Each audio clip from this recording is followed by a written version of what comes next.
আজ সকালে এই দেখো আমার কি হাঁসুরা এই যে তিনটে ছোট ছোট দুটো গেঁড়ে গেঁড়ে একটু বড় ডিম দিয়েছে। চায়না হাঁসগুলো একটু এই টাইপেরই দেয়। শিম, কাঁচা লঙ্কা হয়েছে, আমি তুলিনি, এটা টমেটো নিয়ে এলাম, লাল হয়েছে। আর এই যে থানকুনি, অনেক দিনই আমাদের থানকুনি খাওয়ার অভ্যেসটা চলে গেছে। সকালে আমরা থানকুনি খাই 4টে করে, কিন্তু অভ্যেসটা অনেকদিন চলে গেছে। আর এই লঙ্কাগুলো একদমই ঝাল নেই, এটা ক্যাপসিকাম টাইপ আর কি, কিন্তু এই অবস্থায় এসছে আর কি, আর একটু বড় থাকতো। তো চলো, এই হচ্ছে আজকে সকালে সুপ্রভাত জানালাম তোমাদেরকে আমার চাষবাস দিয়ে। এই দেখো তোমাদের জামাইবাবু সব বীজগুলো রোদে দিয়ে দিয়েছে। এগুলো যেগুলো আমাদের বাড়িতে হয়েছিল সেগুলোর থেকে বীজটা কালেক্ট করে এইভাবে গুছিয়ে রাখছে আগামী বছরের জন্য। আর এই যে কতগুলো শিশি বোতল দেখো সব ধুয়ে টুয়ে রেডি করেছি। এবার চলো আমি ঠাকুর আজকে কিভাবে দেখিয়েছি দেখাই। অলরেডি দেখো হনুমানজিকে মোটামুটি যতটুকু পারি করি আর কি। তো হনুমানজি যা রোদ উঠেছে বাবা, কিছু করার নেই গো, আমারও তো একটু দেরি হয়ে গেছে, হাঁসদেরকে সবগুলোকে চান করাতে পারিও নি। তাও এই দেখো গন্ডু বাবা পারিনি, মানে কি বলবো, তো ধরতে গেলে না ভয় পায়। ও তো এত মানে নিচে ছিল, ছোট ছিল, আর এখন বড় হয়ে গেছে, তো ধরাই মুশকিল। তো যাই হোক, কটাকে চান করেছি, কটা বাকি আছে।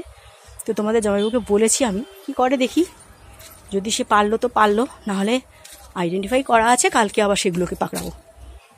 একসঙ্গে অতগুলো তো সময় লাগে, ভালো করে ঘষে ঘষে চান করাতে হয়। তো চলো, মোটামুটি আজকে যেটুকু সময় পেয়েছি তোমাদের সঙ্গে শেয়ার করলাম। একটু ধূপ দিলাম, পারি না, প্রত্যেক দিন করা উচিত, কিন্তু আমার এত সকালে এত ভোরবেলায় উঠতে পারছি না আজকাল। এই যে তিনি সদ্য স্নাতা, এই যে স্নান করে এলেন পুকুর থেকে, এই যে তাকে নিয়ে এখন আমি যাই ওপরে, একটু ছেড়ে দিয়ে আসি, তার বান্ধবীদের কাছে ছেড়ে দিয়ে আসি, বন্ধু আর বান্ধবীদের কাছে। কি করবো, এই এক একটা করে চান করাতে হচ্ছে, উপায় নেই। ভালো করে চান না করালে ওই তো ভীষণ গরম পড়ে গেছে না, কি করি বলো। আমাদের একটা খবর দেওয়া হয়নি জানো তো, ছেড়ে না ইন্ডিয়ান বার অ্যাসোসিয়েশনের যে পরীক্ষা, সরি ইন্ডিয়ান বার এক্সামিনেশন, আরে আমি ঠিক করে বলতে পারি না আসলে, আমাদের কেউ তো আমরা ওই সব জায়গায় যাইনি।